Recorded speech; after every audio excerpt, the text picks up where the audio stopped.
Hello दोस्तों, मैं हूं प्रांजल। सभी का स्वागत करता हूं क्रिप्टो वेल को फ्रेश वीडियो के अंदर। तो दोस्तों आप सभी के सामने फिर से हाजिर हूं लेकर यहाँ पे बिटकॉइन और अल्टकॉइन की सारी ताजा अपडेट। आज भी दोस्तों हम लोग करेंगे टेक्निकल एनालिसिस को, साथ ही आप देखने वाले हैं ढेर सारी क्रिप्टो करेंसी न्यूज़ को जो कि आप लोगों के यहाँ पे काम की होने वाली है। तो वीडियो को शुरू से पूरा जरूर देखिएगा। बाकी दोस्तों वीडियो को स्टार्ट करने से पहले आपको रिमाइंड कराना चाहूँगा कि दोस्तों अगर अभी तक आपने टेक्निकल एनालिसिस के कोर्स में एनरोल नहीं करा है, आप सीखना चाहते हैं, समझना चाहते हैं प्रॉपर तरीके से डिटेल में, जहाँ पे कि आप बेसिक से लेकर एडवांस लेवल तक जाना चाहते हैं, तो ये कोर्स आप सभी लोगों के लिए डिज़ाइन करा गया है, जहाँ पे कि आप केवल क्रिप्टो में नहीं बल्कि फॉरेक्स में, कमोडिटी में, स्टॉक में, यानी कि सभी की सभी फाइनेंशियल मार्केट के अंदर इस कोर्स को करने के बाद आराम से ट्रेडिंग यहाँ पे कर सकते हैं। तो इस कोर्स की अधिक जानकारी के लिए या फिर सिंगल ग्रुप के अंदर ज्वाइन करने के लिए आप डायरेक्टली मुझसे कॉन्टैक्ट कर सकते हैं मेरी ईमेल आई डी pixelsnapshot@gmail.com के ऊपर, या फिर आप डायरेक्टली मुझसे कॉन्टैक्ट कर सकते हैं मेरी टेलीग्राम आई डी @cryptovel के ऊपर। इन दोनों के अलावा मेरा कोई और एड्रेस आप पे नहीं है। सो फाइनली दोस्तों मैं आ चुका हूँ बिटकॉइन के चार्ट के ऊपर। ये है दोस्तों बिटकॉइन बिट मैक्स चार्ट जो कि हम हमेशा से लेते हैं। एंड जैसे कि कल हमने बात करी थी कि मार्केट कहीं ना कहीं एक डबल बॉटम क्रिएट कर चुका है और इसके ब्रेकआउट के बाद से मार्केट लगभग उसकी हाइट को एकम्प्लिश करेगा जो कि $41,000 के आसपास थी। करंटली अगर बात करें तो मार्केट के अंदर हमें वापस एक जर्क देखने को मिला है जो कि नॉर्मल से करेक्शन होते हैं। जैसे कि इसको एक सेकंड साइड करता हूँ।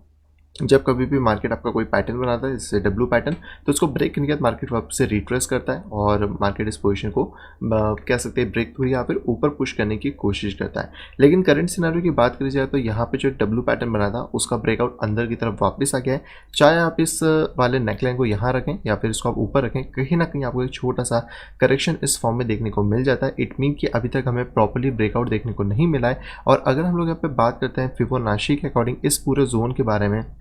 तो लगभग इस जोन के अंदर चांसेस है कि जो प्राइसेस है वो इस जोन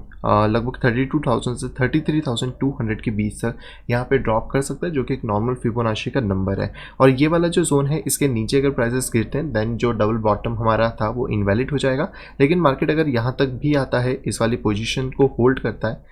एक सेकेंड इसको रिमूव कर देते हैं यहाँ पर, तो कहीं ना कहीं मार्केट इस वाले जोन को भी यहाँ पे रिस्पेक्ट कर सकता है और वापस से जो मार्केट है वो 41,000 के एरिया के आसपास यहाँ पे निकल सकता है। तो अभी करंट जो सिनेरियो है वो थोड़ा सा बियरिश है, लेकिन हमें देखना है कि मार्केट को स्टेबिलिटी कहाँ पे मिलती है और इसके साथ साथ मार्केट जो ब्रेकआउट है वो कहाँ पे करता है, क्योंकि टारगेट स्टिल अभी भी सेम रहने वाले हैं। बाकी अगर आप इस लाइन को थोड़ा सा चेंज करने की कोशिश करें, जैसे कि आप इस लाइन को चाहें तो यहाँ से थोड़ा सा मेल्ट कर सकते हैं इस तरीके से, तो आपको यहाँ पर चैनल का इंटरनल पार्ट भी देखने को मिल जाएगा। अगर आप इसको पहले की तरीके से ही रखेंगे तो ये आपको चैनल का एक अपर पोर्शन देखने को मिलता है। चाहे तो आप यहाँ पे दोबारा से एक और लाइन को इस तरह ड्रॉप कर सकते हैं और इसके अकॉर्डिंग इसको मैं येलो कलर में कर देता हूँ तो आपको और ज़्यादा क्लियरली यहाँ पे सिंप्लीफाई समझ आएगा कि इसके अकॉर्डिंग भी मार्केट जैसे इसको रिट्रेस यहाँ पे कर रहा है और जो इंटरनल वाला ट्रेंड है उसका ब्रेकआउट यहाँ से हो गया और मार्केट कहीं ना कहीं इसको होल्ड करने की कोशिश कर रहा है। इट मीन कि अब हमें सिर्फ बेस को यहाँ पे फाइंड आउट करना होगा और मार्केट का जो लोएस्ट लेवल है फिलहाल में वो हमारे 32,400 के आसपास है, जिसके नीचे अगर प्राइसेस जाते हैं तो फिर यहाँ पे इशू क्रिएट हो सकता है। इसके साथ अगर बात करी जाए ईएमए रिबन के बारे में, तो जैसे मैंने कल आपको बताया था कि ब्लू के ऊपर मार्केट चला गया है, लेकिन इंपॉर्टेंट है कि सारे के सारे जो फैंस हैं ये भी ऊपर आए, क्योंकि वही हमें इंडिकेट करते हैं। जैसे कि अगर आप थोड़ा सा पिछले डेटा को यहाँ पे देखने की कोशिश करेंगे तो जब कभी भी मार्केट इसके ऊपर जाता है तो बहुत ज़्यादा एसेंशियल हो जाता है कि ये सारे फैंस ब्लू लाइन के ऊपर हो ताकि प्राइसेस को यहाँ पे सपोर्ट मिल सके। लेकिन अगर अभी करंट प्राइस के हिसाब से बात करें तो यहाँ पे सारे के सारे फैंस ऊपर नहीं गए। इवन दैट अगर यहीं से एक बाउंस हमें देखने को मिल जाता है तो वेल एंड गुड, नहीं मिल पाता है, फैंस नहीं जा पाते हैं, तो स्टिल हम लोग बियरिश के अंदर रहने वाले हैं और उसके बाद जो डबल बॉटम था वो इनवैलिड होता हुआ मिल जाएगा, जिसकी वजह से अभी जिस एरिया को हम लोगों ने मार्कडाउन करा हुआ है जो कि नीचे है 32,400, इस तक मार्केट बहुत ज़्यादा क्रूशियल है, जहाँ पे कि हमें देखना पड़ेगा कि मार्केट यहाँ पे आने के बाद रिवर्सल देता है या फिर मार्केट यहाँ से एक बियरिश टर्म क्रिएट करता है। क्योंकि मार्केट अगर इसको ब्रेक कर देता है तो कहीं ना कहीं मार्केट इस तरह बाउंस करके फिर बियरिश होगा और फिर हम लोग यहाँ पे कोई भी बुलिश सिम्टम्स या फिर बुलिश टारगेट्स को ऑब्जर्व नहीं कर सकते हैं। इसके साथ इंडिकेटर्स की बात करें तो फिलहाल में 4 आवर के टाइम फ्रेम में मैकडी थोड़ा सा बियरिश है, बट स्टिल अभी भी ऊपर के रेंजेस में थोड़े से चेंजेस होते हैं तो शॉर्ट टर्म करेक्शन मार्केट ले सकता है। आरएससी की बात करें तो आरएससी वापस नीचे की तरफ आ रहा है और अगर आप इसको 1 डे के अकॉर्डिंग देखते हैं तो कल जो मैंने एक कह सकते हैं फॉलिंग वेज यहाँ पे बनाया था उसका ब्रेकआउट भी बहुत ज़्यादा नियर है, लेकिन उससे पहले एक पॉसिबिलिटी ये बन सकती है कि मार्केट इस वाला जो नीचे से हमने जो एक लाइन लगाई थी, आप इसको ट्रेंड लाइन या सपोर्टिव थोड़ी सी लाइन यहाँ पे कह सकते हैं। मार्केट में भी पॉसिबल है कि इसको एक बार टेस्ट करें, उसके बाद इस RSI को ब्रेकआउट हमें ऊपर की तरफ देखने को मिले। तो ये जो स्मॉल करेक्शन होगा ये हमारे लिए एक बाय जोन बन सकता है, बट इंपॉर्टेंट जोन अभी यही रहने वाला है जो मैं आपको मार्क करा है। और दूसरा इंपॉर्टेंट जोन है 36,800 से या 700 के आसपास का, जिसके ऊपर जब बिटकॉइन ब्रेक करेगा तो 41,000 के लिए हम लोग ऑप्ट यहाँ पे कर सकते हैं।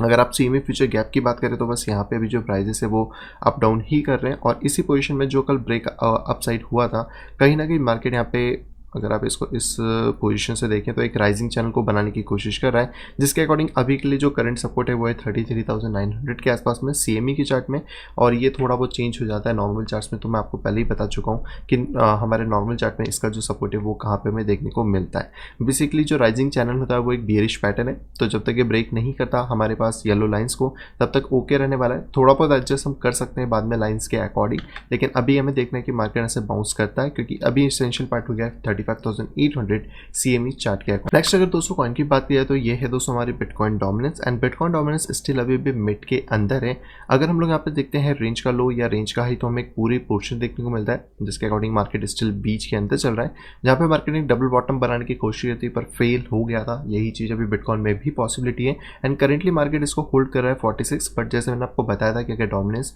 45 तक भी आ जाती है तो भी कोई इशू नहीं है, स्टिल चांसेस होंगे कि मार्केट ऐसे बाउंस कर सकता है। वन डे के अंदर इतनी ज़्यादा सही नहीं दिख रही है, तो हम लोग थोड़ा सा वेट कर सकते हैं। अगर यहाँ पे वापस से बाइंग प्रेशर या बाइंग कैंडल्स देखने को मिलती हैं तो कहीं ना कहीं जो डोमिनेंस है वो स्टिल कंटिन्यू करेगी, और अभी के लिए जो शॉर्ट टर्म रेजिस्टेंस है वो 48% के आसपास देखने को मिल रहा है। इसके ब्रेक होने के बाद मार्केट में कम से कम 50% तक डोमिनेंस इंक्रीज यहाँ पे हो सकती है, जो कि 2% वहाँ से रहता है। और अभी करंट प्राइसेस 46 हैं, और यहाँ से लगभग डोमिनेंस इंक्रीज होगी तो बिटकॉइन की प्राइसेस को भी ऊपर खींच सकती है। और जैसे ही डोमिनेंस के अंदर हमें कोई भी बुलिश मोमेंटम बनता हुआ मिलता है, कहीं ना कहीं उसको फॉलो यहाँ पे बिटकॉइन भी कर सकता है। यहीं पे हम लोग बात करते हैं अल्टकॉइन की डोमिनेंस के बारे में। जैसे मैंने आपको बताया था कि ये लेवल बहुत ज़्यादा क्रूशियल है, आप कह सकते हैं कि बहुत ज़्यादा रेजिस्टेंस इस पॉइंट के ऊपर। मार्केट इसको ब्रेक करने की कोशिश तो करा है, बट स्टिल वापस से अंदर की तरफ आ रहा है, और ये प्राइसेस अगर वापस अंदर आते हैं तो कहीं ना कहीं अल्ट कॉइन के लिए थोड़ी से दिक्कत हो सकती है। कहीं ना कहीं जो प्राइसेस है वापस से वो नीचे की तरफ शट डाउन कर सकते हैं। इसके ऊपर टिकना बहुत ज़्यादा इंपॉर्टेंट होगा अगर हमें किसी भी तरीके से अल्ट कॉइन के अंदर रैली चाहिए। तो ये जो नॉर्मल परसेंटेज ग्रोथ मिला है इसकी वजह से आपको अल्ट के अंदर थोड़ा मोमेंटम देखने को मिल जाएगा, बट ये जब रैली ऊपर की तरफ कंटिन्यू करती है तभी आपको अल्ट के अंदर एक अच्छी रिलीज देखने को मिलेंगी, जिसमें आप ऑलमोस्ट सभी अल्ट से ये एक्सपेक्ट कर सकते हो कि उनके अंदर एक अच्छा मोमेंटम देखने को मिल सकता है। बट स्टिल अगर ये नीचे की तरफ ड्रॉप करता है, या फिर जो मार्केट है इसको अगर हम मैक्स प्रॉब्ली इस तरह पे यहाँ पे काउंटर करने की कोशिश करें, तो यहाँ पर हमें एक बियरिश चैनल देखने को मिल रहा है, जिसके अकॉर्डिंग अभी प्राइजेस यहाँ पे नीचे की तरफ ड्रॉप कर सकते हैं। इसके बाद मार्केट इसको ब्रेक करते हैं या फिर वापस ऐसे जंप ऑफ करते हैं, ये हमें आने वाले जो डेटा है उससे ही यहाँ पे फिर और ज़्यादा क्लियरिटी से पता पड़ पाएगा। वहीं पर हम लोग बात करते हैं इथेरियम के बारे में, तो इथेरियम ने फाइनली इस लेवल को ब्रेक कर लिया है, जो कि हमारे लिए बहुत ज़्यादा इंपॉर्टेंट था। करेंटली मार्केट थोड़ा सा डिप डाउन ले रहा है, जो कि इसी पूरे लेवल के अंदर हमें देखने को मिल जाता है। तो मैं भी पॉसिबल है कि यहाँ पे जो प्राइजेस है वो थोड़ा सा एक्यूमुलेट हो, और इसमें भी जो बॉटम एरिया अगर हम थोड़ा सा मार्क करने की कोशिश करते हैं, अगर हम फिबोनाची के हिसाब से भी बात करें तो लगभग 0.6 का एरिया वैसे तो 1900 के आसपास है, पर इतना ज़्यादा नीचे शायद में भी ना गिरे। तो मार्केट करीबन अगर नीचे आता भी है तो 2028 या 2000 इसका एक लास्ट मोमेंटम हो सकता है, जहाँ पे मार्केट आके अगर विक्स क्रिएट करता है या फिर वापस से कोई बुलिश मोमेंटम देता है तो मार्केट को वापस एक शिफ्ट मिल सकता है। ऑलरेडी अभी भी मार्केट अप तरफ है, बट इसका जो फेक आउट है अगर इस तरीके से होगा तो मार्केट फिर नीचे की तरफ गिरेगा। लेकिन मार्केट इसको होल्ड करता है और मार्केट यहाँ पे कुछ भी फॉलिंग वेज या फिर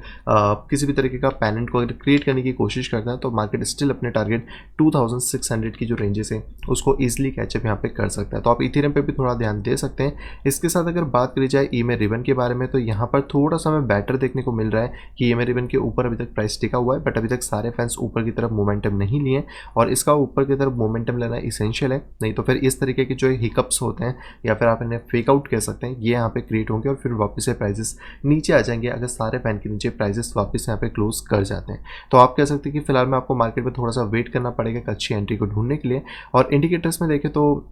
मैकडी तो फिलहाल में बियरिश है, आरएसआई में भी ऑलमोस्ट हमें नेगेटिव पॉइंट्स देखने को मिल रहा है, जो मे भी पॉसिबल है कि इसके मिड पॉइंट तक हमें टेस्ट करता हुआ मिले, तो थोड़ा सा करेक्शन इस पोजीशन में हमें देखने को मिल सकता है अराउंड $2000 का। नेक्स्ट अगर यहाँ बात करी जाए इथेरियम के बारे में, तो ये इसका CME फ्यूचर चार्ट है, इसकी भी वही सेम रेंजेस हैं, जिसमें मिड टारगेट इसका भी 2000 से 2010 के बीच में हमें देखने को मिलता है, तो इसके लिए भी हम थोड़ा सा वेट यहाँ पे कर सकते हैं। नेक्स्ट बात करिए लाइट कॉइन के बारे में, तो लाइट कॉइन ने अभी तक अपना जो मेजर रेजिस्टेंस लेवल है इसको ब्रेक नहीं करा है, एंड सभी कॉइन की तरह इसमें भी आपको करेक्शन देखने को मिल रहा है। तो करेक्शन के हिसाब से अगर बात करें तो मार्केट को लगभग मैक्सिमम जो करेक्शन है वो 129 से 130 डॉलर के सेंटर तक यहाँ पे हो सकता है। और इसको चाहे तो आप यहाँ पर एक बॉक्स की तरह भी ड्रॉ कर सकते हैं इस तरीके से। और इस करेक्शन के बाद से अगर मार्केट को वापस एक प्योर मोमेंटम देखने को मिलता है जहाँ पे कि मार्केट इसको सपोर्ट करे येलो लाइन को, तो यहाँ येलो लाइन से मार्केट करीबन 150 डॉलर को टेस्ट करने वापस से जा सकता है। और जो डाउन कह सकते हैं चैनल है या ट्रेंड है उसके अंदर आपको एक अप चैनल का मोमेंटम क्रिएट होता हुआ यहाँ पे फिर बन सकता है। बट अभी जब तक इसका ब्रेकआउट नहीं होता है,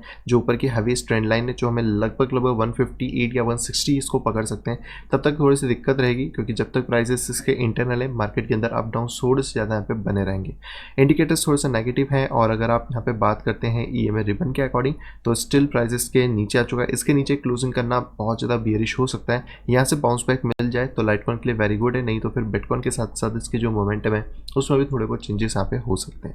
नेक्स्ट अगर कॉइन की बात की जाए तो यह है चेनलिंक, जिसने इसका ब्रेकआउट फाइनली दिया था बट वापस से वही इस वाला यहाँ पे काम हो जाता है कि डबल बॉटम तो बना है लेकिन इसको नीचे की तरफ आ रहा है। तो करेंटली लास्ट पोजीशन के हिसाब से अगर हम बात करें तो मैक्सिमम 17.5 से लेके 18 डॉलर के बीच में मार्केट यहाँ पे और ज़्यादा नीचे हमें मिल सकता है, जो कि ये वाला जोन है। और इस जोन के नीचे फिर मार्केट के अंदर इतनी ज़्यादा सेंसिबल चीज़ें नहीं होंगी क्योंकि मार्केट फिर इसको फेकआउट की तरह ट्रीट करेगा, कहीं ना कहीं ड्रॉप कर सकता है। तो यहाँ पे मार्केट बाउंस बैक मिले तो वापस जो टारगेट 26.5 तक ईजिली लेके यहाँ पे चल सकते हैं। नेक्स्ट अगर कॉइन की बात करी जाए तो ये है बाइनेंस कॉइन, जिसका जो कह सकते हैं हमने जो राइजिंग चैनल कल बनाया था वो परफेक्टली प्ले आउट करा है। और राइजिंग चैनल के अकॉर्डिंग तो मार्केट को वापस अपने बॉटम पे ही हिट करना चाहिए, जैसे कि लास्ट टाइम भी मार्केट ने इस वाले चैनल को ब्रेक करा था पर प्योरली बॉटम नहीं आया था। तो हो सकता है कि मार्केट इसके सेंटर 284 के आसपास आगे मार्केट बाउंस कर जाए, पर ज़्यादातर चांसेस आप किसी पे अगर पैटर्न में देखते हो तो वो यही होते हैं कि उसके बॉटम तक मार्केट हिट करता है, फिर जो चेंजेस होते हैं वो हमें उसमें देखने को मिल जाते हैं। नेक्स्ट अगर कॉइन की बात करें तो यह है XRP, जिसका कह सकते हैं ब्रेकआउट अच्छा हुआ है। और अभी भी करंट जो उसका सपोर्टिव रेंज है वो है 0.64 के आसपास, तो मार्केट इसको होल्ड करता है देन वेल एंड गुड। और इसके अंदर भी आपको वही चैनल वाला फॉर्मेशन देखने को मिल जाएगा इस तरीके से, जहाँ पे कि आई थिंक ये थोड़ा बेटर चैनल है बट ये थोड़ा राइजिंग वेज जैसा ज़्यादा फॉर्म होता हुआ हमें मिल रहा है। और राइजिंग वेज बेसिकली एक बेरिश पैटर्न है जिसमें कि अगर मार्केट यहाँ पे 0.64 के नीचे जाता है तो ये कहीं ना कहीं बेरिश हो सकता है, जिसमें कि लास्ट पॉइंट हमें देखने को मिलेगा 0.57 के ऊपर। यहाँ पे अगर मार्केट डबल बॉटम बना ले तो बेस्ट है, नहीं तो इसके नीचे आएगा तो फिर उसका करेक्शन लगभग 0.50 के आसपास हो सकता है। इसके ऊपर जब तक मार्केट होल्ड करता है मार्केट के लिए पॉजिटिव मोमेंटम रहने वाला है और 0.90 के लिए हम लोग एक्सपेक्ट यहाँ पे कर सकते हैं। लेकिन सारी चीज़ें बिटकॉइन पे डिपेंड करेंगी, बिटकॉइन का मोमेंटम डिसाइड करेगा कि इनके भी मोमेंटम किधर यहाँ पे जाने वाले हैं। नेक्स्ट अगर बात की जाए नियो के बारे में तो नियो ने इसको ब्रेक करने की कोशिश करी है बट स्टिल थोड़ा सा हमें फेकआउट जैसा हमें सेंस देखने को मिल रहा है इस पोजिशन के ऊपर, तो इसके लिए हमें वेट करना होगा और देखते हैं कि मार्केट यहाँ पे क्या चीज़ें हमें ऑफर कर पाता है। अगर आप इसको भी वापस से उसी तरीके से निकालते हैं तो लगभग इसका मिड पॉइंट 33 से 32 डॉलर के बीच में है, जहाँ से कि मार्केट को बाउंस मिलना चाहिए। बट अभी क्योंकि मार्केट रेजिस्टेंस के आसपास ज़्यादातर यहाँ पे ट्रेड कर रहा है तो इसको हम इतना वैलिड नहीं मानेंगे, थोड़ा सा इसको ऊपर की तरफ होल्ड करने देते हैं या फिर कुछ नए फॉर्मेशंस आने देते हैं तो हम नियो में ज़्यादा मोमेंटम फिर एक्सपेक्ट यहाँ पे कर सकते हैं। नेक्स्ट अगर कॉइन की बात करी जाए तो ये है 200 डॉट, जो कि अपने रेजिस्टेंस से कह सकते हैं कि अभी अभी यहाँ पे ड्रॉप होना स्टार्ट हुआ है, जो कि कल मैंने आपको बताया था कि मार्केट एक तरीके से अपना एक डबल बॉटम फिगर यहाँ पे फॉर्म कर रहा है। और इस डबल बॉटम के लिए इंपॉर्टेंट है कि मार्केट 17 डॉलर को ब्रेक करे ताकि मार्केट 20 डॉलर तक यहाँ पे टेस्ट कर सकें। बट स्टिल यहाँ का जो रिजेक्शन है वो सेम लेवल पे हमें देखने को मिला है। करेंटली जो मार्केट को एक सपोर्ट मिल सकता है वो है 15 डॉलर के आसपास में। यहाँ पे अगर मार्केट आके रिवर्सल दे देता है तो डबल बॉटम के बाद मार्केट वापस अपनी रैली को कंटिन्यू कर सकता है, नहीं तो ये प्योर तरीके का एक कह सकते हैं कि एक्यूमुलेशन या डिस्ट्रीब्यूशन आपको देखने को मिल जाएगा, जिसमें कि प्राइसेस स्टिल यहाँ पे होके नीचे जो अपना फाइनल टारगेट है 10.5 डॉलर उसको भी हिट यहाँ पे कर सकती है। तो इंपॉर्टेंट इसमें जो रेंजेस है वो है 13.7 और करेंटली क्योंकि मार्केट बीच में है तो अभी हमें ऊपर की रेंज मिलती है 17 डॉलर के आसपास की। नेक्स्ट अगर कॉइन की बात करें तो ये है बिटकॉइन कैश, जो कि ऑलरेडी यहाँ से रिजेक्ट हो चुका है। कल मैंने आपको बताया था कि प्राइजेस से रिजेक्ट होंगे तो लगभग नीचे 499 से लेकर 492 के रेंजेस के बीच में आ सकते हैं, तो ये एक अच्छा जोन होगा। इस जोन के बाद से मार्केट को एकदम शूटअप मिलता है और यहाँ से वॉल्यूम भी हमें देखने को मिलता है, तो मार्केट इसको ईजिली ब्रेक करके ऊपर की तरफ जा सकता है, जिससे कि हम हाईएस्ट टारगेट यहाँ पे एक्सपेक्ट कर सकते हैं जो कि होगा 870 डॉलर के आसपास का। लेकिन फिलहाल में ब्रेकआउट नहीं हुआ है, तो अगर आप चाहो तो ब्रेकआउट का वेट कर सकते हो, क्योंकि जब प्राइसेस नीचे गिरते हैं तो मतलब कह सकते हैं सपोर्ट जो है वो इतने जल्दी होल्ड नहीं कर पाते हैं। लेकिन एक बार अगर प्राइस इसको ब्रेक कर देता है अराउंड 550 डॉलर तो आपको एक बेटर एंट्री देखने को यहाँ पे फिर मिल सकती है। नेक्स्ट अगर कॉइन की बात करें तो यह है दोस्तों बैंड कॉइन, जो थोड़ा सा मुझे बुलिश देखने को मिल रहा है, क्योंकि मार्केट ने डबल बॉटम को ब्रेक करा है एंड स्टिल मार्केट थोड़ा गुड यहाँ पे होल्ड कर रहा है। हालांकि अभी 1 घंटे के आसपास यहाँ पे टाइम बाकी है कह सकते हैं कैंडल को क्लोज होने में, और अगर ये बुलिश ही कैंडल क्लोज हो जाती है, आपको इंगल्फिंग कैंडल मिल जाती है, तो लगभग मार्केट हमें इस लेवल के लिए रेडी होता हुआ मिल जाएगा, जो कि $7.8 यहाँ पर है। तो अभी इसमें कोई इतनी ज़्यादा बियरिशनेस देखने को नहीं मिल रही है, सिर्फ एक ही पोजीशन है जो कि हमें बियरिश बना सकती है, वो है इसका राइजिंग वेज जैसा पैटर्न, बट ये इतना ज़्यादा परफेक्ट नहीं है। तो मैक्सिमम पोजीशन अभी हम जिस एरिया पे ध्यान देंगे वो है यहाँ पे 5.5 के आसपास का, और यहाँ पे जो बैंक टोकन है अगर वो 5.5 को होल्ड करता है तो 7.8 हमारे लिए आने वाला टारगेट यहाँ पे बन सकता है। नेक्स्ट बात करते हैं कार्डिनो के बारे में। तो कार्डिनो ने एक अच्छा खासा बाउंस दिया था, बट स्टिल ये जो पूरा रेजिस्टेंस एरिया है यहाँ पे मार्केट अभी थोड़ा सा ट्रैप हुआ है। करंट पोजीशन से अगर बात करते हैं करेक्शन के बारे में भी, तो मार्केट के अंदर दो सपोर्ट्स है 1.29 और सेकंड सपोर्ट है 1.22। तो इसके ऊपर मार्केट रहेगा तो होल्ड कर लेगा, और यहाँ पर एक जो लास्ट पोजीशन है वो है 1.18। इसके नीचे मार्केट जाता है तो फिर दिक्कत यहाँ पे हो सकती है। फिलहाल में हम लोगों को जो ब्रेक चाहिए वो चाहिए 1.41 के आसपास का, जो कि इसका हाई रेंजेस है, या फिर आप कह सकते हैं कि ये वाली जो हमारे पास ट्रेंड लाइन है, इसको मैं येलो कलर में कर देता हूँ, इसका ब्रेकआउट चाहिए होगा 1.42 के आसपास में। और इसके ब्रेकआउट के बाद से जो मार्केट है वो कहीं ना कहीं 1.60 का पहला टारगेट, और मिड टारगेट में अगर आप देखें तो 1.90 तक यहाँ पे मार्केट को मोमेंटम मिल सकता है। हालांकि अगर ये लेवल टूटेगा तो फिर मार्केट एकदम $2.4 के लिए बाउंस करने की कोशिश करेगा, पर मिड टारगेट और शॉर्ट टारगेट्स में हम दो टारगेट और एक्सपेक्ट यहाँ पे कर सकते हैं। सबसे पहले दोस्तों अगर न्यूज़ की यहाँ पे बात करी जाए तो दोस्तों ये निकल के आ रही है कॉइन मार्केट कैप की तरफ से, और कॉइन मार्केट कैप ने बेसिकली यहाँ पे लॉन्च कर दिया है इथेरियम टोकन का स्वैप, जहाँ पे कि अब आप डायरेक्टली कॉइन मार्केट कैप के ऊपर जा सकते हो इस तरीके से। और यहाँ पर जो प्रोडक्ट्स की कैटेगरी है इसके अंदर आपको स्वैप का एक नया फीचर देखने को मिल जाता है, जिसके अंदर आप यहाँ पे इथेरियम टोकन यानी कि जो ERC20 टोकन हैं उनको आप स्वैप कर सकते हो। यहाँ पे पावर्ड होगा यूनिस्वैप के थ्रू, यानी कि आप कह लीजिए कि आपको यूनिस्वैप ही देखने को मिल रहा है, पर अब आपको यूनिस्वैप पे डायरेक्टली जाने की जरूरत नहीं है। अगर आपको इथेरियम के टोकन्स को चेंज करना है तो डायरेक्टली कॉइन मार्केट कैप में सिंगल क्लिक से आप डायरेक्टली यहाँ पे जा सकते हैं, और लो कॉस्ट के अंदर यहाँ पे जो इथेरियम से, या आप कह सकते हैं जो इथेरियम बेस्ड टोकन है ERC20 उनको स्वैप यहाँ पे कर सकते हो। तो एक अच्छा इनिशिएटिव है जो कि हमें यहाँ पे देखने को मिल जाता है, और बहुत सारे लोग क्योंकि कॉइन मार्केट कैप के ऊपर अपना ज़्यादातर टाइम बिताते हैं तो डायरेक्ट यहाँ से भी आप स्वैपिंग कर सकते हैं, वॉलेट कनेक्ट कर सकते हैं। इवन दैट यहाँ पे एक ड्रॉप डाउन लिस्ट दी गई है, लेकिन इसमें सिर्फ यूनिस्वैप है, तो पॉसिबिलिटी हो सकती है कि आने वाले टाइम में इसमें पैनकेक स्वैप को भी ऐड कर दिया जाए, या फिर मैटिक की जो चेन्स हैं उनको भी यहाँ पे ऐड करा जाए। ये देखते हैं कि कॉइन मार्केट कैप क्या करता है, लेकिन आपको वन डेस्टिनेशन मिल सकती है, जैसे हम 1 इंच की बात करते हैं या अदर्स की बात करते हैं, वैसे कॉइन मार्केट कैप पे डायरेक्टली आपको ये सारी चीज़ें देखने को मिल जाती हैं। अगली दोस्तों अगर यहाँ पे खबर की बात करें तो ये बेसिकली आ रही है कॉइन बेस की तरफ से, और कॉइन बेस ने यहाँ पे रिवील करा है प्लान क्रिप्टो ऐप स्टोर का, जैसे कि आपको एप्पल ऐप स्टोर या गूगल प्ले स्टोर देखने को मिल जाती है, जहाँ पे कि इनका ग्लोबल रीफोकस होने वाला है, जहाँ पे कि जो डेवलपर्स होंगे वो प्रोडक्ट को डिज़ाइन करेंगे। जैसे कि एप्पल अपने सारे प्रोडक्ट आईफोन के लिए डिज़ाइन नहीं करता है, अलग अलग डेवलपर्स डिज़ाइन करते हैं, उसी तरीके से जो डेप्स होने वाले डिसेंट्रलाइज एप्स उनकी यहाँ पे बात करी जा रही है।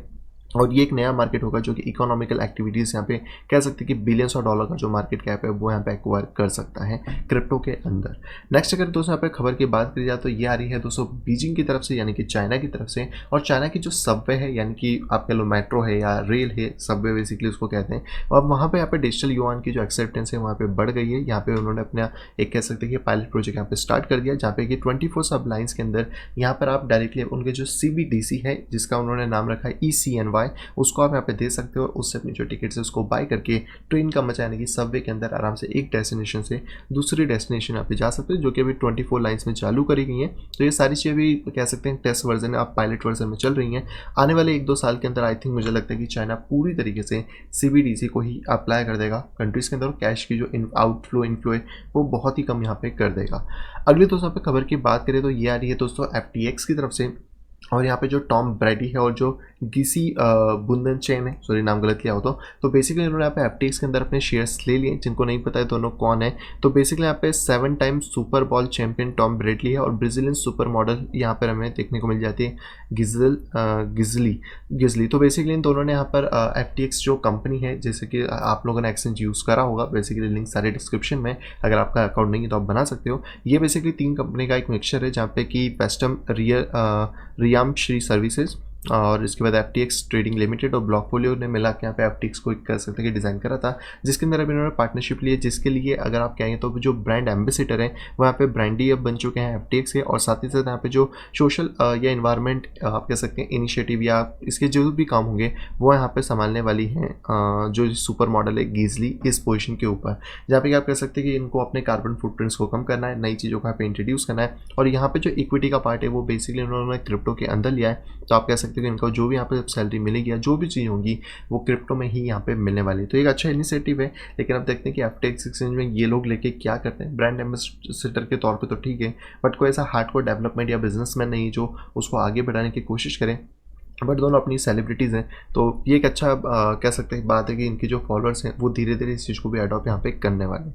अगली दोस्तों यहाँ पे खबर आ रही है अमेरिका की तरफ से। डॉक्टर बिटकॉइन करके एक पर्सन है जो कि यहाँ पे अपने एक्सचेंज को रन कर रहा था अमेरिका में पिछले 5 साल से। तो बेसिकली उसको यहाँ पर कह सकते हैं कि वो गिल्टी यहाँ पे पाया गया इलीगल क्रिप्टो एक्सचेंज यहाँ पे रन करने के लिए, जहाँ पे कि वो कैश को बिटकॉइन में कन्वर्ट करा रहा था इलीगल तरीके से, और यहाँ पर अब उसको 5 साल का प्रिजन देखने को यहाँ पे मिला है। तो इलीगल काम से थोड़ा बच करे तो ज़्यादा बेटर है। अगली दोस्तों यहाँ पे जो खबर आ रही है दोस्तों वो आ रही है यहाँ पे डिसेंट्रलाइज्ड एक्सचेंजेस की तरफ से। चाहे हम बात करें यूनिस्वैप, चाहे हम बात करें पैनकेकस्वैप, सुशीस्वैप, सभी का जो वॉल्यूम है वो कहीं ना कहीं पिछले दिनों यहाँ पे बढ़ गया है। जैसे ही बिटकॉइन यहाँ पे 28,000 से 35,000 तक जो रिकवरी है उसको यहाँ पे दिया था, इन तीनों ही डेक्सेस में हमें वॉल्यूम वापस से बढ़ता हुआ मिला है। इट मीन की जो डेक्सेस है वो स्टिल अभी तक कोई भी हार्म या ऐसा कुछ चीज़ें नहीं हुई है, और कहीं ना कहीं डेक्सेस का भी ज़माना है जहाँ पे कि मार्केट स्टडी है, और कह सकते हैं कि आने वाला टाइम पूरी तरीके से डेक्सेस का ही होने वाला है, डिसेंट्रलाइज्ड एक्सचेंजेस। तो इनके ऊपर आप फोकस रख सकते हो, आने वाली जो रिलीज है वो भी इसमें हेल्प हमें यहाँ पे कर सकती है। अगली दोस्तों यहाँ पे जो खबर आ रही है दोस्तों वो आ रही है कंपाउंड की तरफ से। कंपाउंड है दोस्तों यहाँ पे लॉन्च कर दिया है ट्रेजरी। ट्रेजरी बेसिकली इनका एक प्लेटफॉर्म या फिर आप कह सकते हो प्रोडक्ट है जो कि इंस्टीट्यूशंस के लिए बनाया गया ताकि वो लोग डीफाई के साथ इंटीग्रेट कर सके और उन्हें किसी भी तरीके की ज़्यादा दिक्कत ना हो। जैसे कि अगर हम डीफाई के बाद जाते हैं तो हमें पहले वॉलेट चाहिए, ये स्टोरेज चाहिए, बहुत सारा तामझाम होता है, लेकिन इंस्टीट्यूशन इतना तामझाम नहीं करना पसंद करते हैं। तो उनके लिए इस चीज़ को बहुत ज़्यादा सिंपलिस्टिक तरीके से बनाया गया है जहाँ पे कि डायरेक्टली वो आ सकते हैं और इसके ऊपर अपने जो स्टेबल कॉइन है उसके ऊपर एक पैसिव इनकम जनरेट कर सकते हैं, जो मे बी अप टू यहाँ पे 4% का एक फिक्स ईयरली रिटर्न यहाँ पे हो सकता है, जो कि एक अच्छी बात है। इंस्टीट्यूशंस भी डीफाई के अंदर इन्वेस्ट करेंगे तो डीफाई के जो वॉल्यूम्स है वो हमें और ज़्यादा बढ़ते हुए यहाँ पे मिल जाएंगे। इसी के साथ जो कॉइनबेस है बेसिकली वो भी यहाँ पे लॉन्च कर रहा है हाई यील्ड को, जहाँ पे कि आपको 4% का EPY देखने को मिल जाएगा USDC अकाउंट्स के ऊपर। हालांकि सभी के लिए होगा कॉइनबेस वाला, जो कंपाउंड वाला ये इंस्टीट्यूशंस के लिए, क्योंकि नॉर्मल पर्सन तो डायरेक्टली अपने वॉलेट से कनेक्ट करके भी चीज़ें यहाँ पे ले लेता है। और कंपाउंड के अंदर बेसिकली हमने देखा है कि हमें 1000% के गेन वाले हाईली रिस्की यील्ड भी मिलते हैं, जो कि बाकी लोगों के लिए तो ठीक है, लेकिन इंस्टीट्यूशन इतना ज़्यादा रिस्क अफोर्ड नहीं करते हैं, तो उनके लिए 4% तक का जो एक नॉर्मल चीज़ है वो यहाँ पे काफ़ी है। अगली दोस्तों खबर की बात करें तो बेसिकली आ रही है दोस्तों क्रीम फाइनेंस की तरफ से। क्रीम फाइनेंस यहाँ पे अनाउंस करा है कि वो इंटीग्रेट करेंगे पॉलीगन चेन के साथ, तो अब आपको और ज़्यादा जो पार्टनरशिप्स हैं और ज़्यादा जो बड़ा मार्केट है वो यहाँ पे देखने को मिल जाएगा विद द सेकेंडरी लेयर्स, जिससे कि जो क्रीम फाइनेंस है वो और ज़्यादा ईजी तरीके से सर्व यहाँ पे कर सकता है। आज के दोस्तों अगर आखिरी खबर की बात करें तो ये दोस्तों आ रही है इंडिया की तरफ से। इंडिया से एक शॉकिंग रिजल्ट हमें सामने देखने को मिल रहा है, जहाँ पे कि इंडिया के अंदर से जो इन्वेस्टर्स है उन्होंने 40 बिलियन का इन्वेस्टमेंट कर रखा है क्रिप्टो करेंसी के अंदर। अगर पहले की बात किया तो पहले हम लोग गोल्ड और ये सारी चीज़ों को बहुत ज़्यादा प्रीफर करते थे, बट आज के टाइम में कहीं ना कहीं जो क्रिप्टो करेंसीज है इसके अंदर बहुत ज़्यादा इंटरेस्ट देखने को मिल रहा है। और यहीं पे बात किया तो 15 मिलियन अकॉर्डिंग टू डेटा की बात किया तो 15 मिलियन इंडियंस ऐसे हैं जो कि क्रिप्टो में बाय सेल करते हैं, और उन्हीं का यहाँ पे जो वॉल्यूम था 200 मिलियन से वो 40 बिलियन तक यहाँ पे पहुँच गया है। 40 बिलियन एक बहुत बड़ा फिगर होता है, और आप देख सकते हैं कि 15 मिलियन इन्वेस्टर जो हैं वो क्रिप्टो के साथ जुड़े हैं। और अगर हम अपनी इंडिया की पॉपुलेशन की बात करें तो हमें 130 करोड़ के आसपास देखने को मिल जाती है। इवन दैट कि हम अभी बहुत ज़्यादा छोटे पोर्शन में है,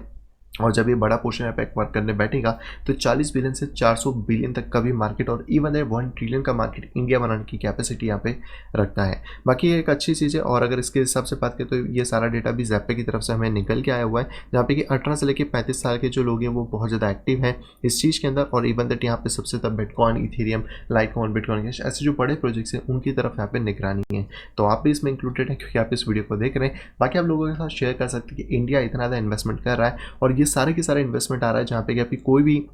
कह सकते हैं कि रेगुलेटरी क्लियरिटी नहीं है। अगर एक बार रेगुलेटरी क्लियरिटी हो जाती है तो आप समझिए कि 40 बिलियन 400 बिलियन होने में एक साल से भी कम समय आप पे फिर लग सकता है। सो आई होप दोस्तों वीडियो को पसंद होगी। दोस्तों अगर वीडियो को पसंद तो प्लीज़ तो वीडियो को लाइक करिएगा। दोस्तों अगर वीडियो पसंद आए तो डिसलाइक करिएगा। चैनल पे दोस्तों फर्स्ट टाइम आए तो दोस्तों सब्सक्राइब करना बिल्कुल भी ना भूलें। साइड में दिखे नोटिफिकेशन बेल को दबा के ऑल के ऊपर क्लिक करें ताकि मेरा आने वाली सभी वीडियो की इन्फॉर्मेशन प्रॉपर टाइम पे पा सके। तो मैं मिलता आपसे कुछ इंटरेस्टिंग वीडियो के साथ, तब तक have a great day and bye bye.